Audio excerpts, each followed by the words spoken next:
Hello and welcome to Elden Kings and Elden Ring Discussion. Tonight's topic is Shadow of the Erdtree. At long last, we're getting into the DLC, and joining me at the round table hold tonight is the most illustrious of guests, AesirAesthetics. Welcome to the podcast. Thank you, thank you. I'm not always illustrious. It's very rare I get introduced as illustrious. People are like, with me today is Jackass AesirAesthetics. So I'm like, yes, that's me. But it's good to be illustrious. It's good to be illustrious.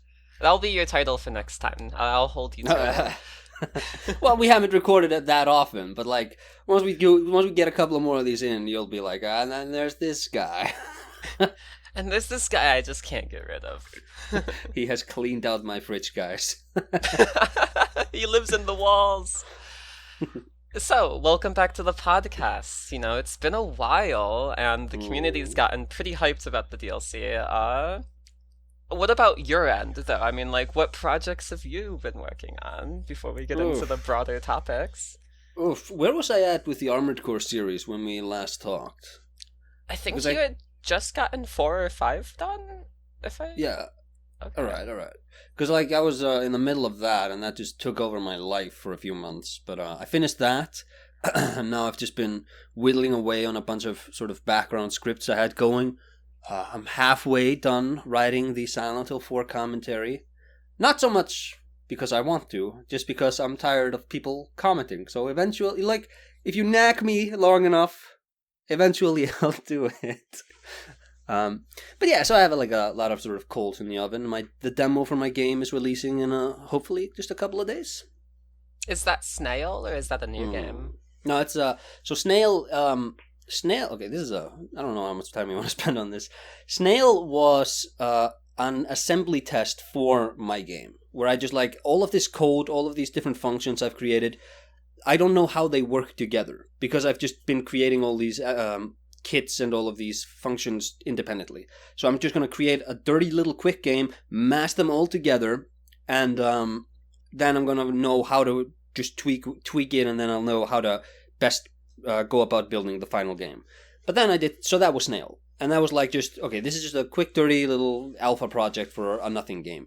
And I went back to my game and I was like, well, I really just could import all of the stuff I want to do in this game into Snail and expand on Snail. So that's Snails have skeletons, the full game, and the demo for that, like I said, hopefully ready soon.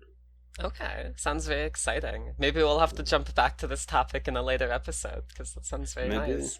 Maybe. I'm going to sell 10 million copies. Going to become one of those? No. Not going to be one of those. You'll be the next Elden Ring.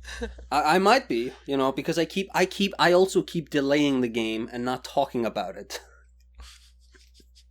That's also very Elden Ring, isn't it? Yeah. But finally, we have been talking about it. We've got the Shadow of the Erdtree conversation going. I guess before we get into the actual content of the episode, I'd like to go over what both of us know about the DLC so far, and that way we can inform ourselves about like what we'll talk about later. And in that way, neither of us have seen like the 3 hours of gameplay that different people on YouTube were allowed to do. We're going in, half blind in that regard. So most of the content discussed here will be from the story trailer or from the Famitsu article that Miyazaki was in like 3 or 4 months ago. So, yes. Yeah. Is there anything that you are super hyped for, Aesir? Like, are you into like just the exploration of it? Are you excited for bosses? Are you excited for weapons or spells? Or what's on your mind about the DLC? So I think Elden Ring, when you, I think like the conceptual problem with Elden Ring is like, let's begin with a nitpick, is that it's a very different kind of game structure-wise to the Demon Soulses and the Dark Soulses and the Bloodborns that From had been making prior to that. But it uses all of those assets. So this enemy AI, it takes all of these tools they developed for 3D dungeon crawling fantasy games, and they created an open world game out of that. And it's, economically, it makes a lot of sense, but I think there's also something to be said for, you're asking these mechanics that are really good at dungeon crawling to do this open world thing, and I feel like there's oftentimes just kind of a misfire there.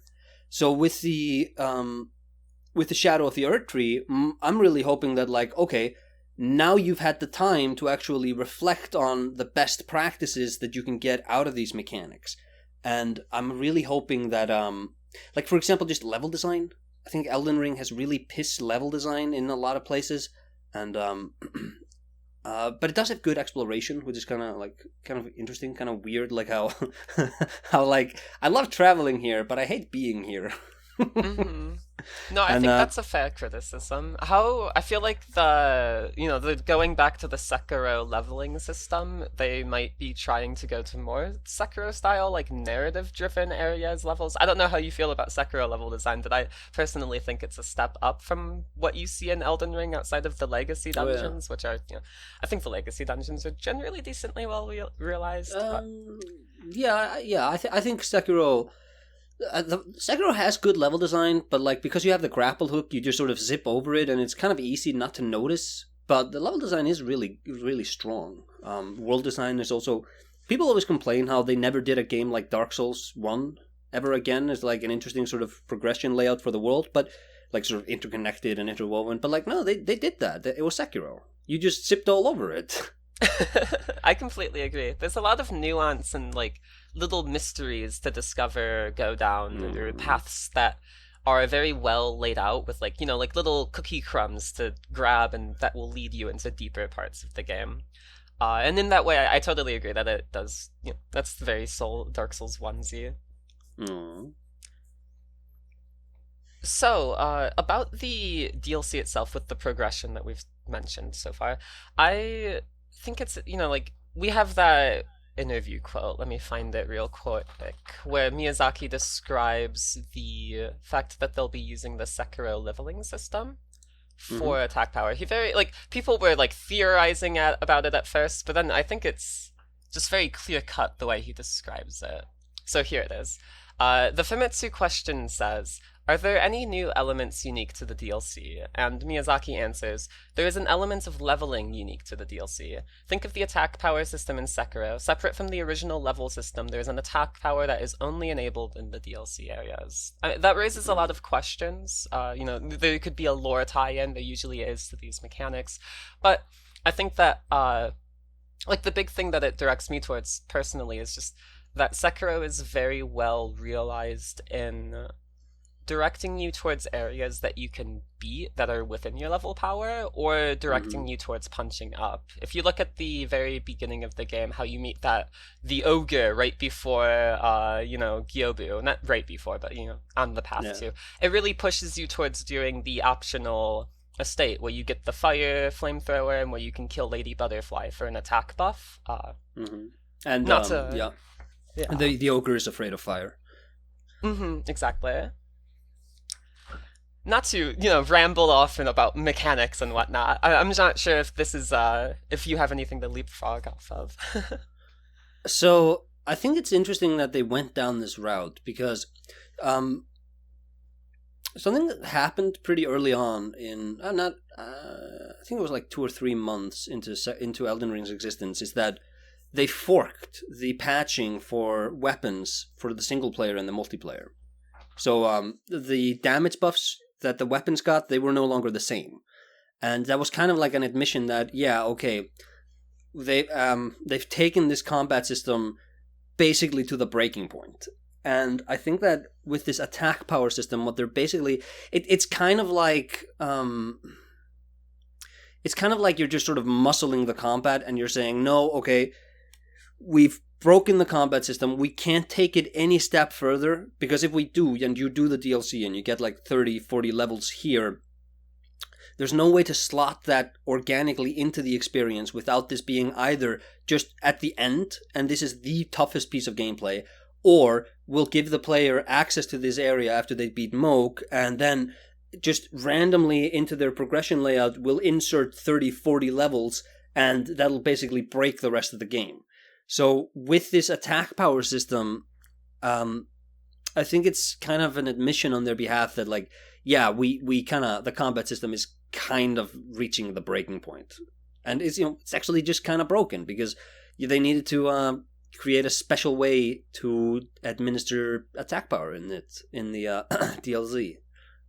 That raises two thoughts on my end. The first is that I really like the use of multiplayer as an example, because they really do already do that. Like, I think Elden Ring or Dark Souls 3 was the first game to change, PvE scaling from PvP, which was huge for the PvP crowd, because it fixes a lot of, like, the really busted PvE abilities that you can get that are fun capstones to a single-player experience, but aren't fun to interact with PvP-wise. But then it also gets into, like if they have these systems, they already have the multiplayer function of being able to be like level 300 and get leveled down to, your level 50 buddy.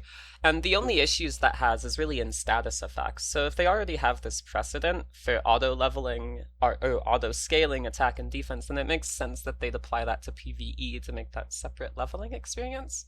But the second thought that I have is that personally, I sort of expected you to be able to level in the DLC. That, like, they wouldn't be too worried about breaking the level curve, since it's described as being, like, if not endgame difficult, like, post-Morgoth difficult at the very least, which is, like, the approach into endgame and after. Like, I think Miyazaki has talked about having, like, harder bosses than Millennia be optional, or, like, having, So I guess I'm just curious, do you think that you'll be unable to level with, like, runes in the DLC, and that will be how they make it so that, like, the single-player experience isn't affected in the base game? Or do you think that they'll just allow you to break the curve of the base game by going to the DLC early? Like in Old Hunters, people will famously go grab a bunch of upgrade materials after Amelia to break the, like, later half of the game.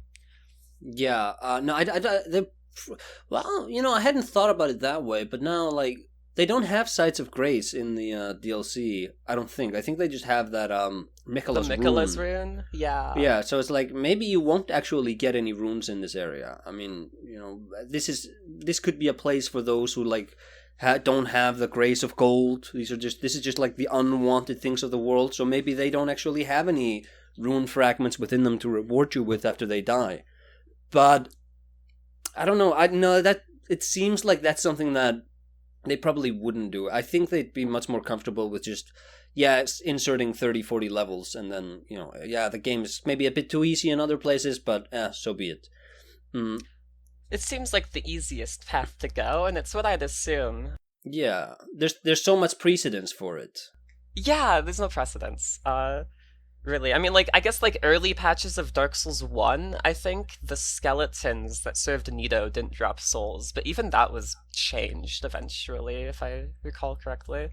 What do you think of the narrative tie-ins to this, though? We have this idea of Miquella abandoning his flesh, his power, all of his, his graceful gold stuff, and descending, or, like, going into this world. Like, I use the word descending because there's that scene in the story trailer where you see him literally, like, falling through a dark lake as if he's drowning. And in that way, like, perhaps that's how they, that's probably how they're going to explain the idea of attack power. Like, oh, you have to abandon your grace in a way. But, like, would they go as far as not letting you gain runes? I feel like probably not, but yeah. Probably not. Because it is like, like, they could, but I think that I just don't see how that's a conversation they would have on the development end. I think the different way they are going to handle attack power, I think that's probably just like, okay, well, we tested out the combat and we can't figure out any easy ways to fix this, so what are we going to do? Well, what we're going to do is we're just going to muffle it so that rather than having like 360 damage per weapon, we're just going to round that number down, strike off the last two numbers, and then rather than doing 300 damage, you just do 3 damage, and rather than doing like 200 something or 400 something, you just do the first number. And then we'll multiply that by your attack power, and then we can just reset the entire sort of player progression curve, but it won't affect anything else outside of the DLC area. Which makes perfect sense. Yeah, it's like, it's not the most elegant solution in the world, but it's either that or you just sort of break things. And it's like, well, you have 500 or something weapons in the game already. How are you gonna fix it? Like this? It just kind of comes with the territory of being really, really bloated. In a good way, but still very, very bloated. The game. Mm-hmm. It's expansive by intention, but it definitely misses some of the older intricacies. Not even intricacies, because it is very deep and it does have a lot of nuance, but just I get that, like the older emotions. Speaking of weapons, though, in another Famitsu question, it's coming off of Miyazaki revealing that he's going to add, or the team is going to add, 8 new weapon types to Elden Ring. So the Famitsu article reads, 8? There are a great number of weapons in the main title. Specifically, what kind of new weapons are added in the DLC? And Miyazaki answers, first of all, there are fairly classic large Japanese katanas known as odachi or daido. The translation I have wasn't sure about odachi or daido. And others are reverse hand swords, gakuki, I can't say that, gakute ten, and more peculiar, highly novel ones. So, I mean, people have speculated the high heaven and back about the types of weapons we'll see. I feel like something From Software has always sort of had an affinity for is thrown weapons. Like the DS3 DLC, Ashes of Ariandel, has a thrown weapon in it, but maybe they'll go one step further and add, like, more classes of thrown weapons. What do you think of the kinds of weapons we might see? Oh.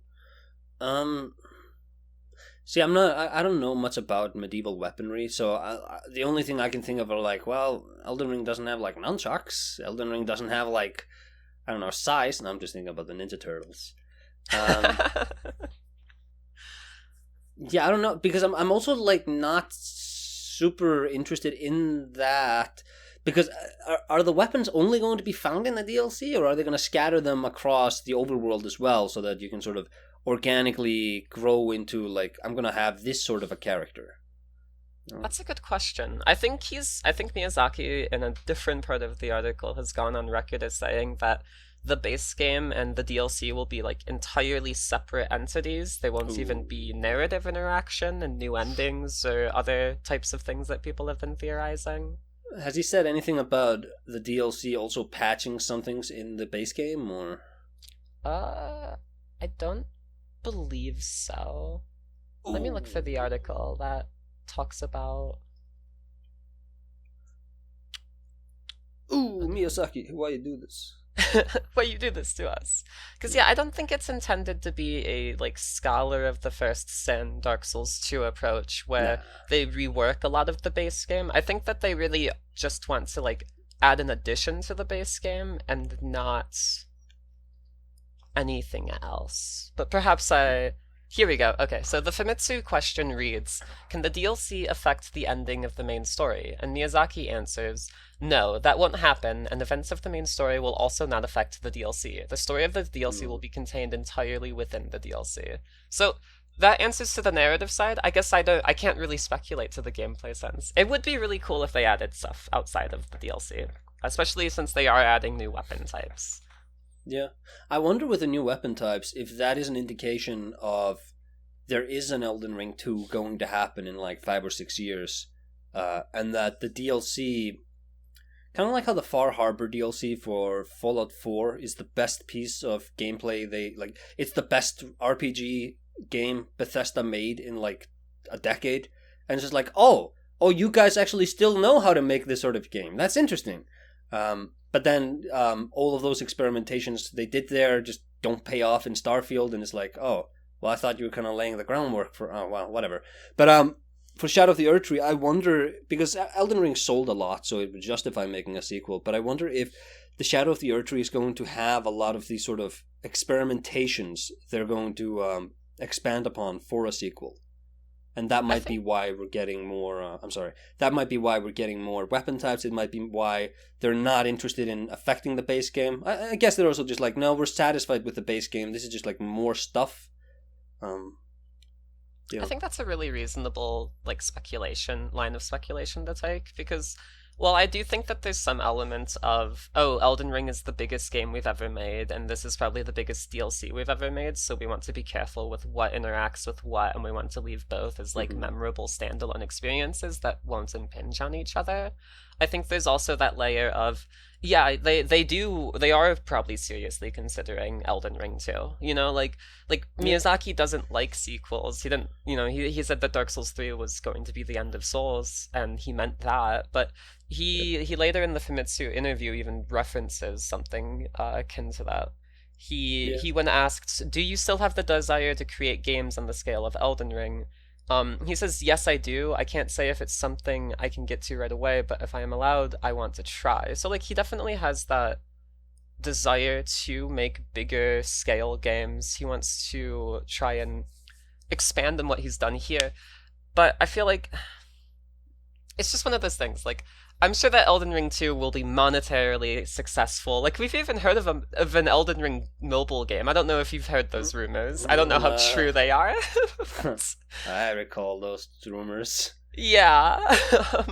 So I think that it could be in the cards. Personally, I hope that they do go somewhere else, I guess. My Yeah. I'm really hoping that because they did like Armored Core 6 and they did the Rosine, my hope is that they stop being the Souls studio and they become just go wild with different genres. Do another survival horror game like Kuon, or do like first person dungeon crawling like another spiritual sequel to Kingsfield. Just go crazy, experiment with different styles, and then every 5 or so years, just release another Elden Ring. It'll sell 30 million copies. It'll make $2 billion, and then you don't need to worry about the rest of the projects. They can lose money. Elden Ring will continue to like it's kind of like Grand Theft Auto, where it's like this is your cash cow, and it finances all of your little experiments. I think that would be a perfect way for From to work, because like I'll buy an Elden Ring too. Like like what? Yeah, of course I would. Yeah, me too, honestly. And that I'd love to see that.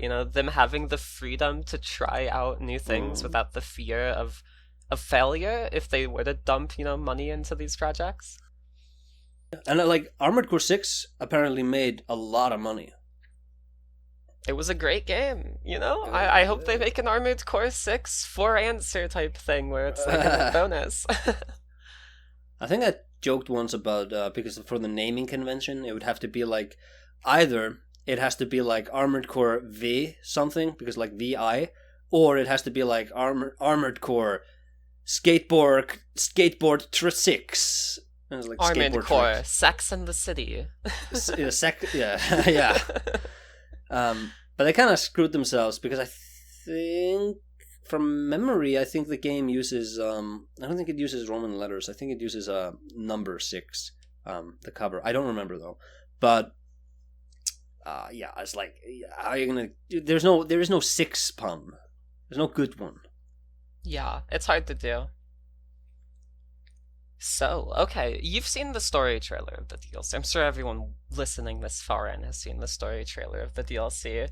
What do you think of the Mesmer brain rot? How people have gone Uh, feral over him and how other people absolutely hate him as a character.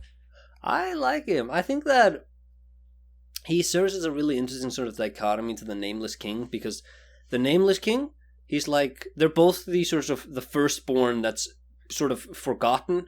The Nameless King, he had like daddy issues. Mesmer clearly has mommy issues. We're basing that solely on the fact that he referenced, like, the first thing he said was mother. Mm-hmm. I like his design. There's a lot of sort of Lucifer imagery in him, but he also, like, he has the closed eye like the Glowmite Queen. He has like the serpent. He has like a draconic imagery. He wields fire. A lot of his design is just imbued with all of these heresies of the Golden Order. So I was like, oh well, maybe he's just like a guy who just is everything again. Like, he is just the embodiment of everything. Every force that is opposed to the Golden Order is that's Mesmer, and I think that's kind of cool. It is very cool, especially given that if he is talking about Marika as mother, and if he's talking about, like, questioning her judgment, it feels like he's the type of person that might accept said judgment. So, like, if he's all Yeah, of the heresies of the Golden Order, if the Golden Order was born from a seduction and a betrayal, then what did they inherit from the old order? What is Mesmer's connection to it, and why was that left behind? Why would he accept being left behind, until now, if it is even until now? It's Yeah. interesting stuff. Yeah, it's not. Apparently, it's not a time travel DLC. So, like, Mesmer is apparently alive, or I don't know, like, about alive, but like he is. We're going to be fighting him in the continuity of the main game. But I think I said this earlier, and I think more people than me have theorized about this. But I think the DLC is going to be Ashes of Ariamis, where. Well, the Shadow Realm is going to be Ashes of Ariamis, where this is a land that Marika set aside, where she just throws all of the things that she doesn't want in her world. She just throws them in there. And I think Mesmer might just have been appointed by her to be the bagman. So, like, I want to create the Golden Order, but the Golden Order itself rejects fire. It rejects the serpents and betrayal and such. It rejects, like, the dragons. And there's so many forces that you have to cleanse yourself of to have sort of Golden Order purity. But I still need those forces in order to create the Order. And so, Mesmer, you are going to be my bagman. You're going to be like the Shadow Sun. You're going to do all of the dirty work. And you're allowed to break all of the heresies, because I need those heresies broken in order to prop up the Golden Order. And you really see that in, like, the narrative sense that he is the one who led the war against the old people of the Shadowlands. Like, he called them, he impaled everyone. And that could be the shadow of the Erdtree. It's like, the Golden Order was born from the heresies. It now, like all of these dogmas, all of these crimes of the Golden Order. Yeah, that's how the thing was created and how it's propped up behind the scenes. And that fits so well into, like, I think Dark Souls 3 is the best place to look for in terms of this DLC, because Totally. it really does feel like The Ringed City and Ashes of Ariandel, where these two DLC, they work to further elucidate a lot of story details that we already know. Like, Dark Souls 3 gives us the climactic finality of, the rotten order of how light versus dark as a dichotomy doesn't work. And you see that in Ashes of Ariandel, and you see the origin of that dichotomy in Ringed City. And I think in that same way, we have Miquella exploring the Shadowlands. He's learning the origin of why things are the way they are in the first place. And while we know that to an extent, because obviously the Elden Ring existed before based off of Farum Azula. Placidusax's god is said to have fled, and he awaits their return. And we see Marika, she pulls this gossamer strand out of a dead, very pale corpse that has, like, not Ram, but Khas vibes, or, like, it has the pale skin that the Godskin people wear. And, like, you have this idea of, like, the Elden Ring's forged from this, and gold is forged, shadow is born, shadow is contained. It's stuff that we know, but stuff that we're learning the nuance of, I guess. I'm not sure how much of that you resonate with. No, I totally. And I really agree with what you said about that Dark Souls 3 is the best place to look into for Elden Ring, because Elden Ring really does feel like all of these ideas that Dark Souls 3 had going for itself. But with Elden Ring, they're not constrained by the laws governing the Dark Souls universe. So it doesn't have to be light and dark. It doesn't have to be like the fading of fire. And because, like, Dark Souls is about the transition from the Age of Fire to the Age of Dark, but Elden Ring doesn't have, like, it's not written in the stars what is gonna happen. It's just like, you are in this one order of the world that is dying, and it needs a new order. And the new order can be anything. We've talked about this many times. But because it's not set in stone what the transition is going to be, there's so much more narrative freedom, and you're not as restricted in the world building as they were in Dark Souls 3. So a lot of the imagery, a lot of the symbolism from Dark Souls 3 shows up in Elden Ring. Like, a lot of the assets that were cut from Dark Souls 3 may show up in Elden Ring, like the black goo serpents. I think that mining Dark Souls 3 might be valuable for those trying to get an early look into what the Shadow of the Erdtree DLC has to offer. Even though it's going to be out in, like, a few days, so... Yeah, literally.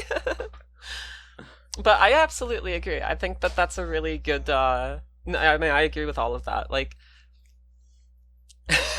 sorry, I lost my train of thought.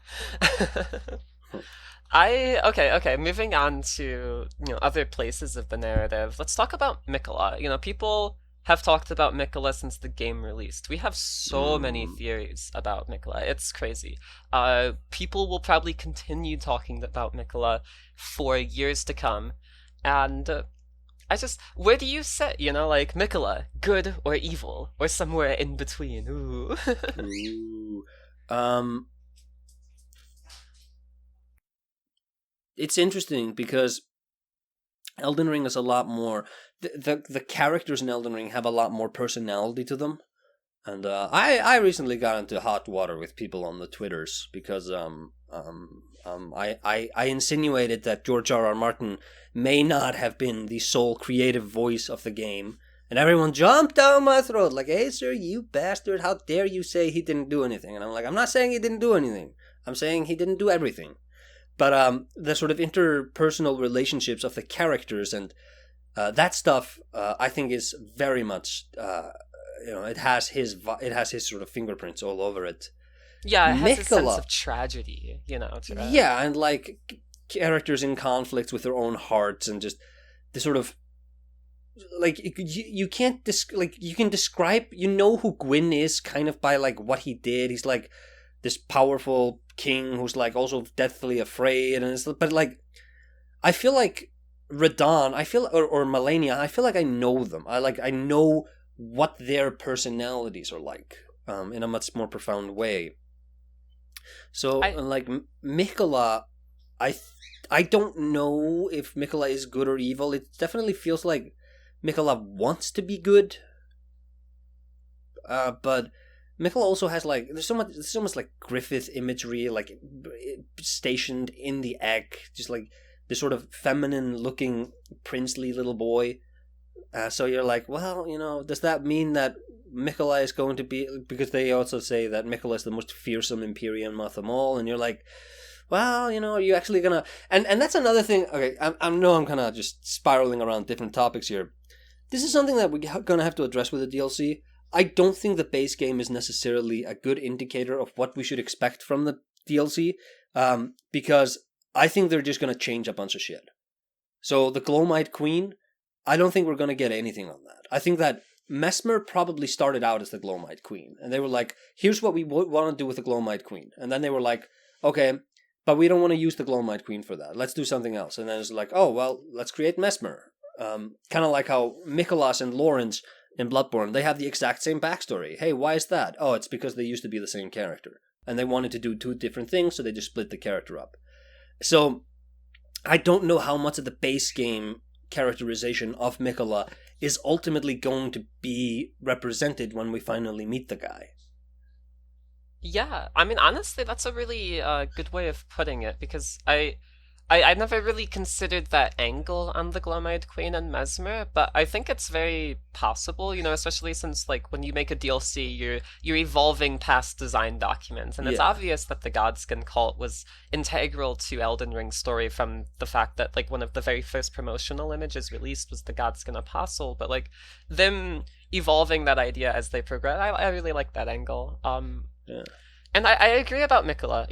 I know people have been done to death over, comparisons to Berserk. I actually talk about that in my like last podcast episode about Hermetic symbolism, where we talk about like how looking to other media for archetypes, especially when you have Elden Ring as a media that has so many like inspirations from Ghibli, from Berserk, from ancient mythology across Norse, Celtic, Greek myths. You have like this melting pot of different illusions and symbolism, and you can draw Yeah. out a lot of ideas. Like obviously, A lot of Gaelic we fairy haven't. tales and such, yeah. Yeah, exactly. Like Mesmer is Vlad the Impaler. He's Dracula, and you see him like leeching the shadow tree of gold because he kills everyone for America so that she can take that power and create the Elden Ring. Like you've got like there's a lot of symbolism going on, Yeah. and I feel like with Mikola, it's fair. Mikola and Marika, to be perfectly honest, I think it's fair to make these comparisons to Berserk because I think they're sort of in learning about Nicola and seeing his conflict with the DLC story, I think that I hope that we'll learn more about Marika too. Like in the same way that Ronnie and Yes. Melina and Roderica and all of these other characters mimic parts of Marika's struggle or personality. But yeah. Yes. Yeah, I love Marika. I think Marika is such a fascinating character. And I don't think what makes her so interesting is how little like, because we don't get to like meet her. We don't get to like talk to her or dive into her head. We just sort of see the lingering effect he had on the world. I think if we could just sit down our character and have like a small conversation with her, I don't think that would rob her of anything. I love Marika just as a villain conceptually. I think she's so much more interesting than Gwyn, because she has so much more tragedy just imbued into her character, and I'd love to be able to expand on her. I'd love for them to expand on her character. I'd love that. Even if it was just like the shortest of conversations, the most basic of lamentations, it'd be really Yeah. cool. I think of Dark Souls 2 when you say that, how you could see Vendrick in the Scholar of the First Sin edition, Oh or yeah. like the DLC. Like that was really cool. That was, you got to dive into the head of the Forgotten Monarch. It was interesting. Yeah. But more, I think more likely we're just going to be engaging with her like we do in the base game, where um, we just sort of we get to talk to her kids, and we get to sort of see her through them, Yeah. and probably Mesmer, I don't know, probably, but I think it would be interesting if Mesmer maybe doesn't fully know his own purpose. Like, I theorize that he's just Marika's bagman and for the establishment of the Golden Order. But I'm like, does he actually know that that's all he was for her? Like, does he know that there was the Shattering? Does he know that all the other demigods are scrambling to try to become the Lords? Because the fact that he's a prominent DLC boss means that, at least gameplay wise, he's almost certainly one of the strongest entities in the world.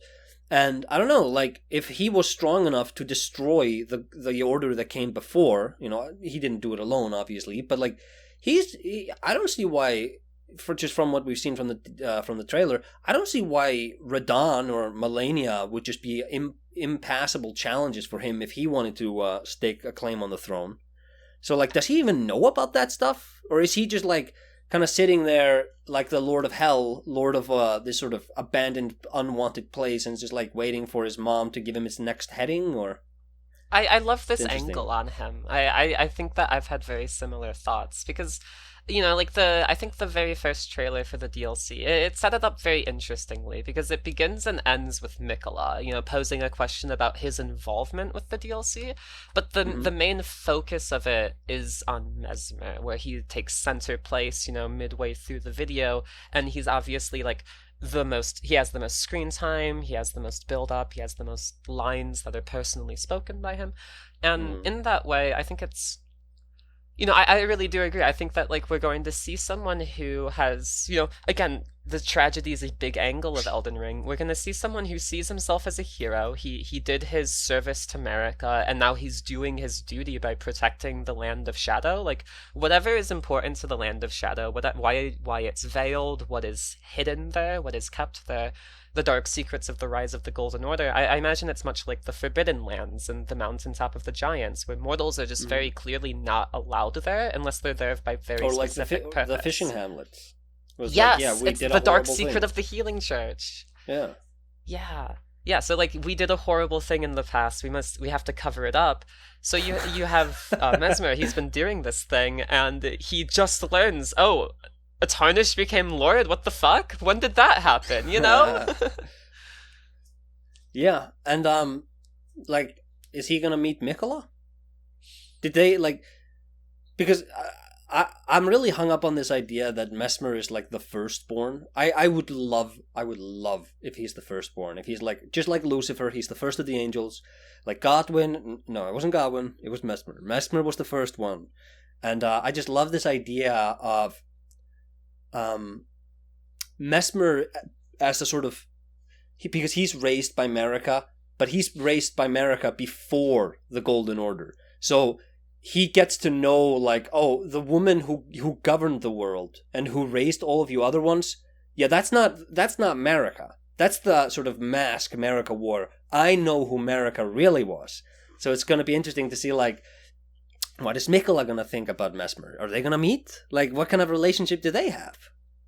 Absolutely. I love, like, once again, I just love this angle on him because it works so well with what we've seen so far. We even, we've got the seduction and the betrayal, such loaded dialogue, followed by this old man in the painting with this woman right behind him with like veiled eyes. And, is this Marika before the Order? Is this the seduction? Ooh. Is Mesmer the child of this seduction? And if so, then that fits perfectly into your idea of him as being raised pre-Golden Order. Like, if Marika mimics Ronnie insofar as they were foster children of the ancient order that they then betray, then you see this idea of Marika being raised by, the prehistory. We have this, not painting, but statue in Farum Azula of a girl surrounded by wolves, being taken in by wolves. I know that that's not the only reading of the symbolism there. Farum Azula is, like, intentionally obscure, but like we talked about with the Ring City example, like,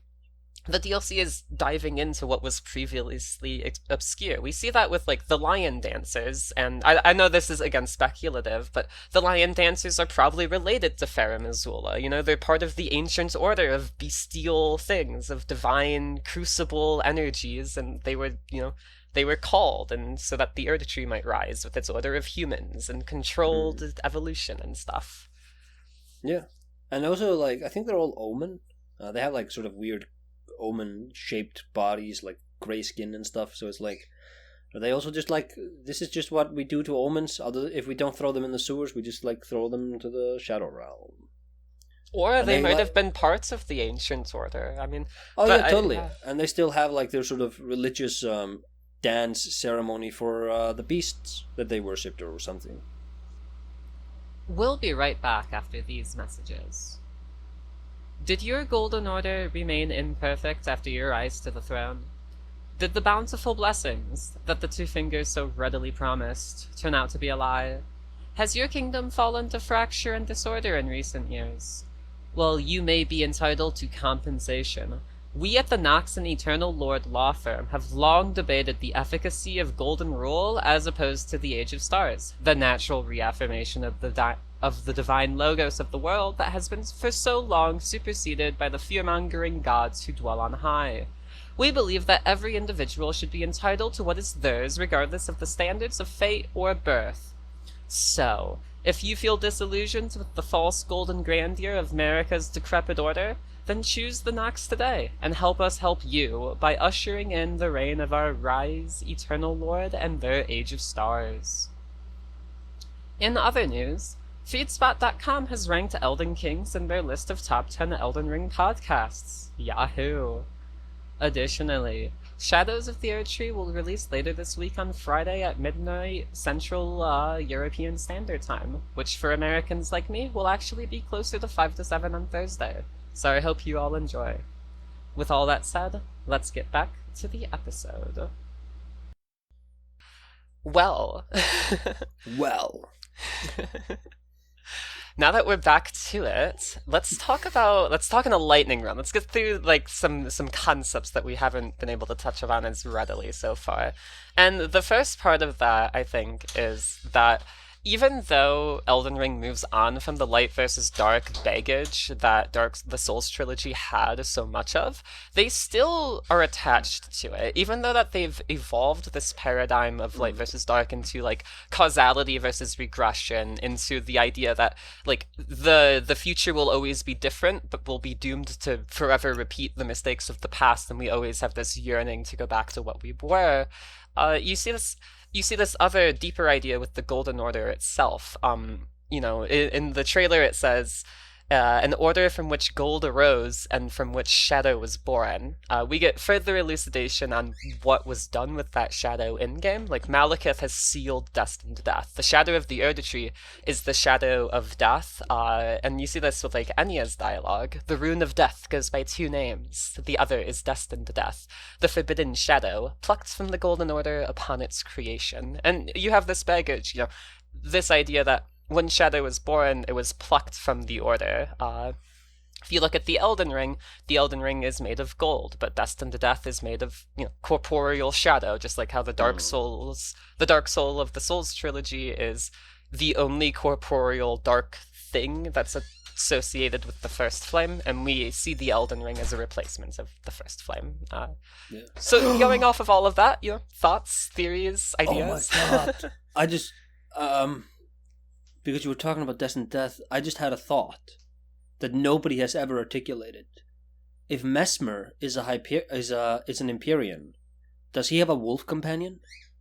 Ooh, that is a good idea, because, I mean, we know that Min can be Empyreans from Nicola, even if he's super femme about it. And Godwin, right? I don't think there's actual textual evidence of Godwin being an Empyrean, but I could see how it could be, like, a theory speculation. I'm just wondering, because, like, it seemed like Merica was planning on him being, like... he was like the Germanicus. He was like, okay, well, this one... I know I've had a lot of duds, but this one is a good one, and then he dies and it's like, shit.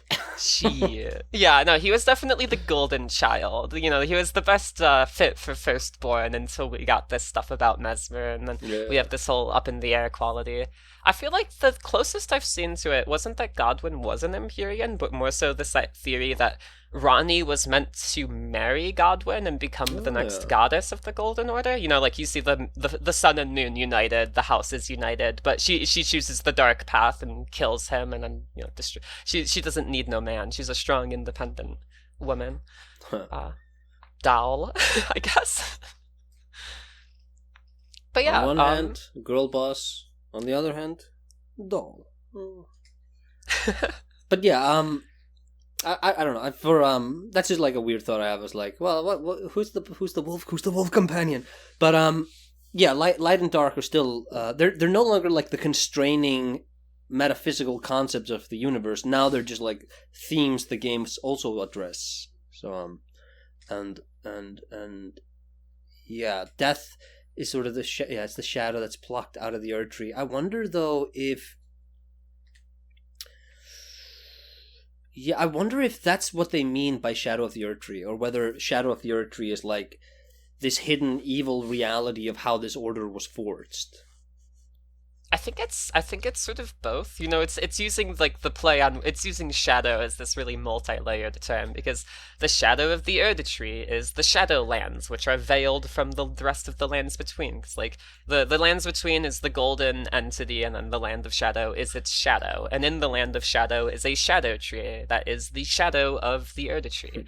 And if the land of shadow is some sort of quasi afterlife, like maybe it wasn't always an afterlife, but it was made into an afterlife by constraining Destined to Death to this land, and in this way, like, you see everything affected by Destined to Death is taken here. Like you mentioned earlier in the episode that maybe the Land of Shadow is like the ashes of Ariandel, like the painting of Ariamis, where it's the dumping ground for things that are unwanted. But if things that are unwanted are defined by like the remnants of the old order of the prehistory, like those signs of divinity, those crucible omen types of things. But it could also be like, maybe this is with those within death. Maybe that's where they end up, Maybe people that have died are dragged to this reality in a quasi-afterlife way. And in that way, you have this land of Destined Death, which is also the shadow of the Erdtree. But it's speculative. I'm sure like these are things that will like be immediately clarified. It's we can't say for certain yet. How many save files do you have ready? Oh gosh. So my PlayStation broke, so I don't have any of like the original ones, but I do have 2 on Steam that I've gotten ready. And I've had a plethora of seamless co-op runs, so like non-official saves, I have like 8 characters, but official Steam saves, I've got 2. All right. What about you? Have you been prepping for the DLC? I have 3 characters ready now. 2 of them have the same sort of Moonlight Helfin Steeple build. Another one is Dragon build. So I'm gonna do the Helfin Steeple Moonlight build. Then I'm gonna try the Dragon build, and I'm gonna probably go back to the Moonlight one. When I know like what to expect and where to find everything, it's like, how do I properly expand on this build? Yeah, that sounds like a fun way of doing it. I can't wait till it's just like I can't wait to play it multiple times. It'll be Mhm. exciting. Speaking of your draconic character though, like there's an idea of fire and dragons and crucible that's really important to Elden Ring. We talked about how Elden Ring is Dark Souls without the baggage, and in this way you can see light versus dark as a trait of the Golden Order specifically. Like the two fingers are these great orators of wisdom, gold, light, advice, but they also will kill you if you don't follow their wisdom with confessors who are like shadow, dark, corporeal. Yeah. Um, and you see with the crucible, this fire thing is that rather than runes and souls being a one-to-one comparison where souls are the reason that your character is alive, like you turn hollow, you become like nothing without souls because you're a vessel.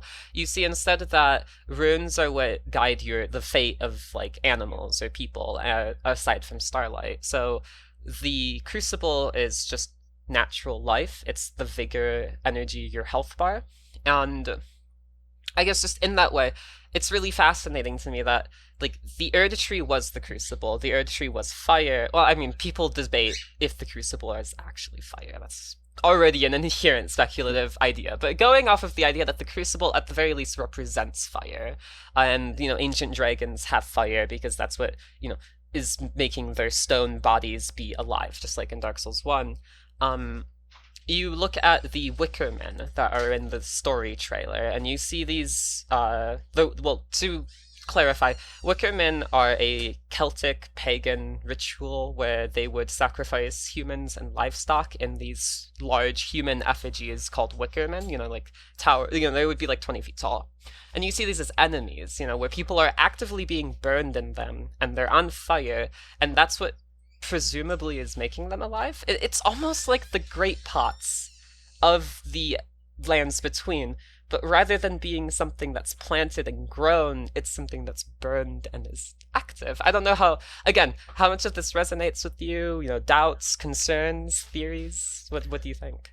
I really like the idea of the crucible being fire because I don't know if I always see that when you look at the Elden Ring in Farum Azula, the older one, you have like those sort of wild root-like sort of tendrils that spew out of it, and those have been like pruned for Marika's order.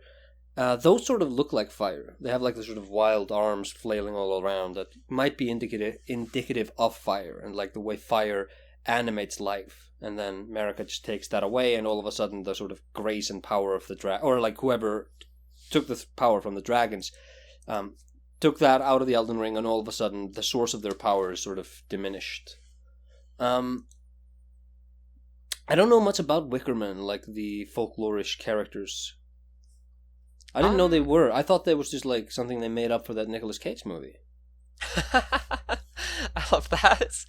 I'm not too familiar on them as well. Like it goes back to a part of time where there was, active human sacrifice on top of livestock sacrifice.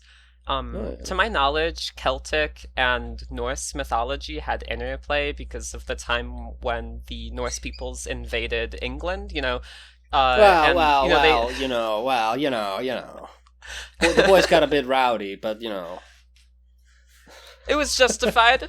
I'll it say, was no, I'm justified. joking.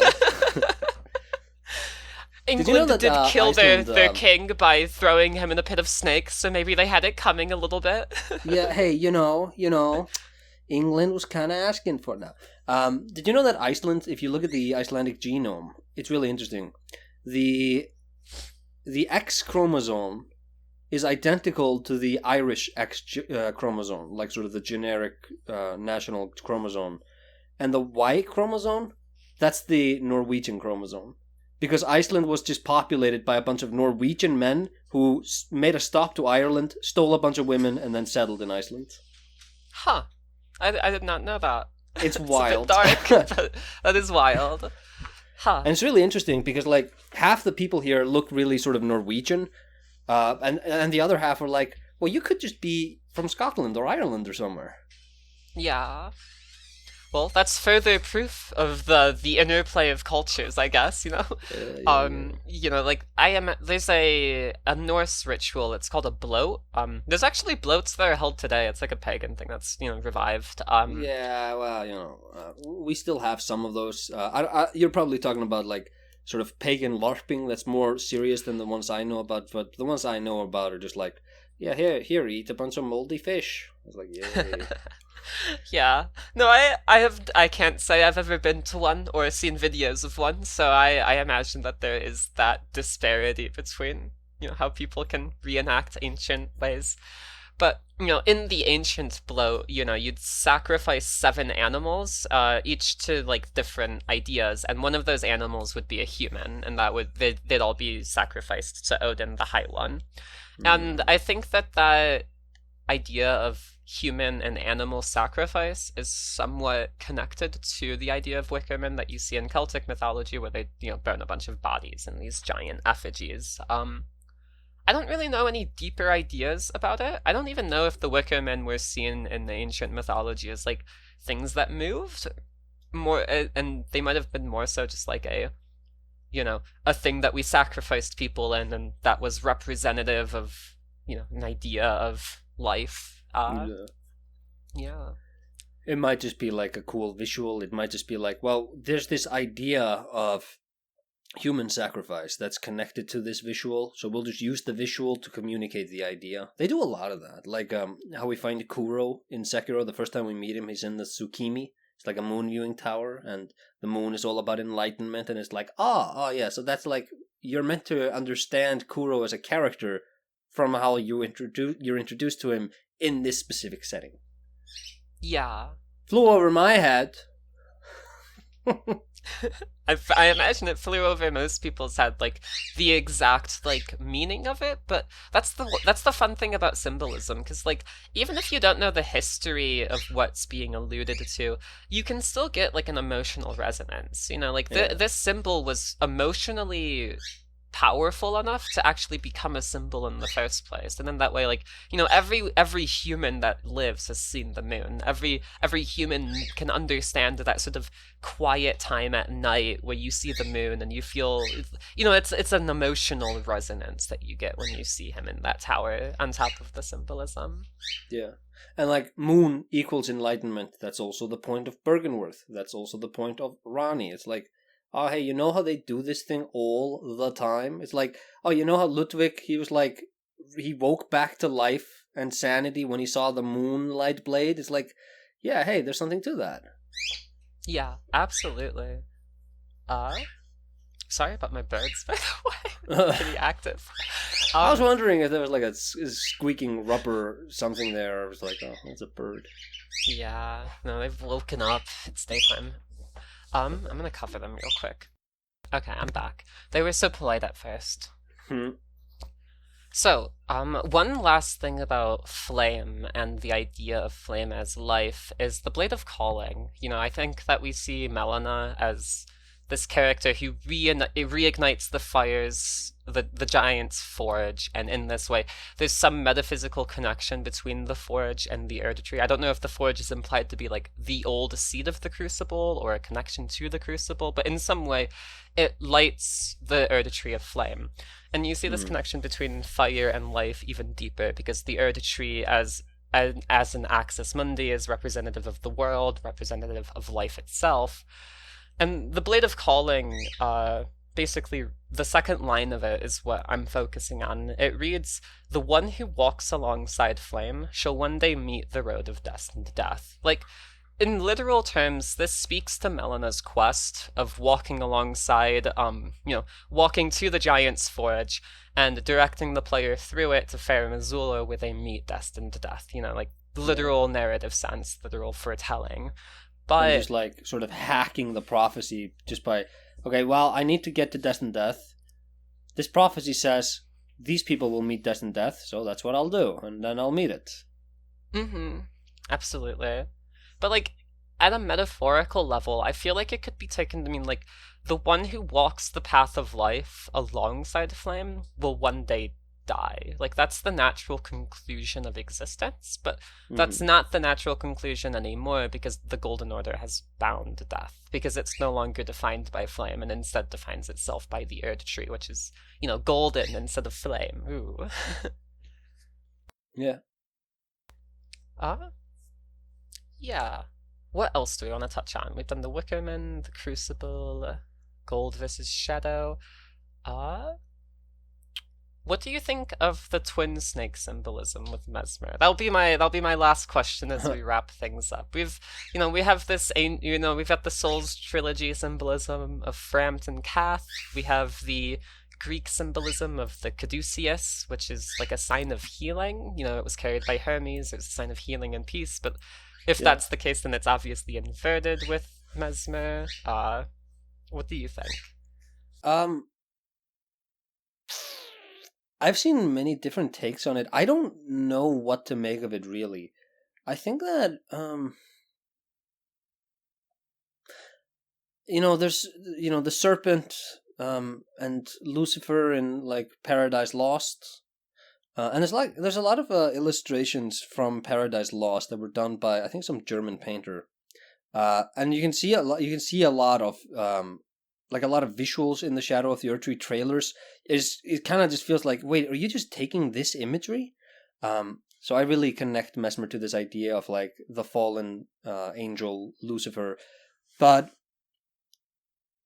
I don't I don't know what to make of the serpents other than just we want to connect the idea of like because the serpent is representative of betrayal and like treason. So that's just an imagery we want to attach to Mesmer. But they have, like you said, they've run with this idea of serpents as incomplete or imperfect sort of dragons before, and I've it's kind of like with Kegare, it's kind of like the moon as enlightenment. It's one of those reoccurring ideas, but I've never been able to track down this idea. I haven't found any story from Korea or Japan or any place that's like explicitly talking about the difference between serpents and dragons. Whether this is just like a colloquial sort of cultural idea, because like Asian dragons are more serpentine, and so a dragon is like a divine creature, whereas a serpent is just like it has the imagery of a divine creature, but hold on, it's dangerous. So it's like something that masquerades as a divine thing, but actually is dangerous. I don't know what the idea or what the sort of cultural connotation of that idea is. So I don't know. I don't know what they could be trying to express whenever they use it, and they use it so often. To different ways too. Like the closest character to Mesmer that I can think of is Rykard, who has the exact same Vlad the Impaler imagery on Gelmir with his manor at the Mm, top. He fights the Golden Order, this very Byzantine, stronger force, and like uses terror as a weapon against it. And he also has that great serpent imagery, that whole covetousness, greed yeah. idea to him. And yeah, it's interesting. I guess like one thing I want to touch on is that like, have you seen the Charlemagne and Madonna holding Jesus statue on Farum Azula? Because that's another part of classical art that's just used in Elden Ring. It's like a little like statuette that they have outside the Godskin arena. It's called in a place called the Dragon Temple. It's interesting to I see. I have not seen that.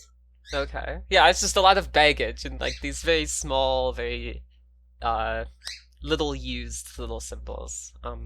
The thing that I was looking up twin serpents and stuff to try and like get ready to talk about this, and I guess the one symbolism for Mesmer that really like stuck out to me was the Kundalini serpent, which is a serpent that's supposed to like wrap around the bottom chakra of a human, and like unlocking the Kundalini serpent represents like unlocking higher potential. Like I get like in certain modern beliefs, so like if you try looking up the Kundalini serpent, you get like the whole like pseudo psychology, how to unlock your inner eye and become a magician or something. But like at the deeper level of it, it represents closeness to God or divinity or enlightenment. And in its depictions, it's sometimes one serpent, but other times it's two serpents, and they'll be coiling in opposite directions to represent volatility, and like the ability to ascend or descend. And this has even been compared to Lucifer. Like you mentioned, the Lucifer imagery of Mesmer, like this, underworld king, banished from heaven. And again, like the Kundalini has been used to represent Lucifer's temptation in the Garden of Eden. So I feel like it covers a lot of symbolism that Mesmer does in a way. But even then, we're looking so speculatively. Like they might just make something up in the DLC where they're like, yeah, the Yep. serpents are Fred and Tony. They like to go to McDonald's. Uh, I don't know. Like, yeah, and that's like, I think that's probably so. Their games are always designed by like iterative. They have an iterative creative process, and I love the data mining community for these games. But one thing I do really, really hate is when people come to these games as like, oh, Elden Ring is a complete work, and it's just like everything you see is everything there is, and it's like, no, Elden Ring is like the outcome of a process of iteration. And oftentimes you can go into the cut content and you notice like, oh, here's a piece of cut content, here's like a character or a quest line that would have elucidated this here thing in the universe. Like this would have explained this. There's a lot of that tied to Canehurst in Bloodborne, for example. And sometimes people don't want to acknowledge that stuff because, it's cut content for a reason. It's like, well, yeah, it's probably cut content because it's easier to cut it than to bug test it or whatever. But, oftentimes the cut content, you can just take it as canon. Oftentimes, however, the cut content is completely removed from the final thing because they clearly just changed their minds on what they wanted to do. And for the DLC, like, I joked about this months and months ago, but my prediction for the DLC was that we were going to get the Glowmite Queen and it was going to be a new character. And it's like, well, because everybody thought it was Melina, and everybody's going to, oh, they're going to expand on Melina, it's going to be that. It's like, nope, you're going to get the Glowmite Queen and it's a new character. And it's like, well, you kind of are getting that with Mesmer. It's like this secret older child of Marika. It's like, kind of like the Glowmite Queen. It's like, it's like, who revels in blasphemy, kind of like the Glowmite Queen. It's like, well, they just did it, didn't they? So it's hard to speculate. It's hard to sort of theorize based on existing content because it's gone through so much iteration. And I agree. Like how they showed the image of the Godskin Apostle. That's like the first promotional image we really got of Elden Ring. They had like that header or that description when they released that image, which explained that we're showing this character because it's an essential character to our understanding of Elden Ring. They said something like that, and it's like in a previous build of the game, I believe that, but the Godskin Apostles, that is not the face of Elden Ring. If you're like, you took Elden Ring as it exists today and you were like, we really want to like display a character that's so core to the understanding of Elden Ring. And you may not understand that character now, but once you play the game, you'll understand why we showed this. You'd pick like maybe Blade, maybe Ronnie, but the Godskin Apostles, really? I think there's an argument for the Apostle insofar as, like, even now they're playing with the whole gold versus shadow idea. Like, the entire Golden Order is predicated off of the banishments of shadow, and if the gods can represents the power of destined death. But, I think that what you say is perfectly valid, too. There's countless other examples that might better represent the experience of Elden Ring. Sure. Yeah. Show the horse. Torrent, yes, give Torrent some more love. I think that what you say about cut content is really resonant with Mikola too. People have been debating him for years, and I think like when you look at like the whole potential ending stuff, the Age of Abundance, or like where malignity and gracefulness is able to coexist. I think that's a lot of dropped content.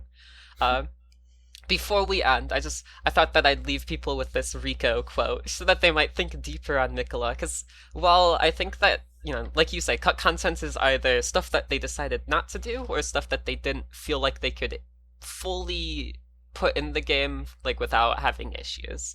And I think that Rico as a character was meant to expand on Mikola's emotional state. And in this way, I think that this dialogue might still be relevant to his personality.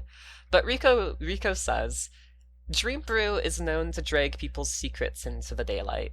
If that's what you seek, rather than the usual fleeting pleasures, then treat them to some dream brew.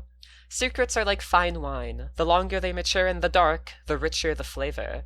Know that, and all will be as you desire. Friendship, rule, intrigue. You know, you've got this idea of secrets maturing in the dark. You have dark very explicitly used, you know, shadow, blackness, destined to death. You know, we've already got that symbolism going.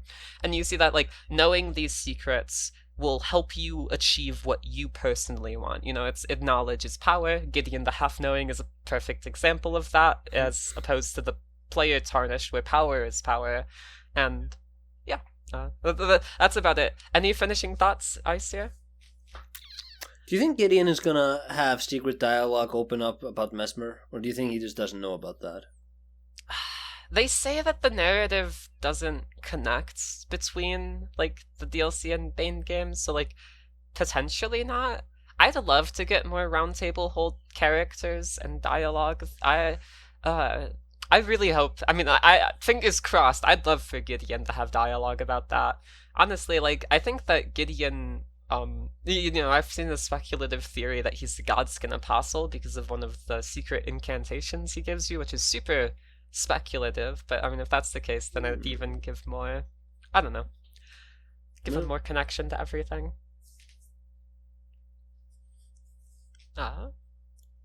Yeah. Well, where can people find your work, Aesir? You can go on the YouTubes, AesirAesthetics. You can also find me on the Twitters, or the X, as we're now made to call it. Don't want to anger the big boss man who owns it. We call it X. And yeah, you can like watch my videos, or watch my tweets when I tweet. Yeah, and you'll find links to all of that below. Well, thank you so much for joining me at the Roundtable Hold today. I don't want to take up too much of your time, so thank you. That's fine. Thank you so much for having me. We will do this one day again, someday. Maybe after the DLC is out and we've had our time to meditate on it. Indeed so, indeed so. And thank you to the viewers, as always, for watching and listening. I appreciate you deeply. Leave a comment, you know, on your thoughts, you know, discussion, whatever below. And yeah, don't you dare go hollow on me. I'll see you next time.